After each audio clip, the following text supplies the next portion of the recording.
Talking exclusively to NNIS in the national capital today, BJP Vice President Mukhtar Abbas Naqvi said that the BJP-led government at the centre has nothing to do with the meeting between journalist Ved Pratap Vedic and terror-accused Hafiz Saeed. He added the Congress is levelling allegations against it just because it wants to paint a wrong image of the party and the central government. Naqvi said the government had not given any permission to Vedic and it was his own decision to meet the 2611 mastermind.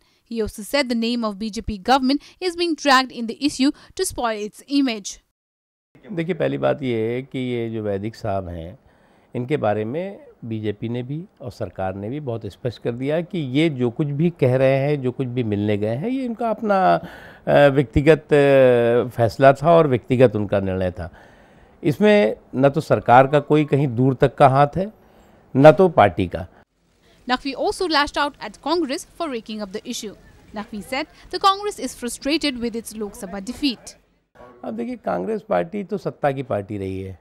जब वो सत्ता से दूर होते हैं तो Congress party टूटती है और कांग्रेस पार्टी का ये इतिहास रहा है कि उनके कार्यकर्ता, उनके नेता सत्ता के इर्द गिर्द घूमने वाले ज़्यादा रहे हैं, संघर्ष वाले कम रहे हैं।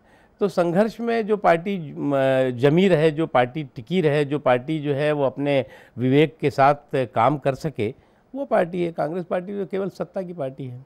On the other hand, the BJP leaders said that the BRICS summit will surely turn out to be good for the nation and the Prime Minister Narendra Modi will make efforts to turn things into nation's favor.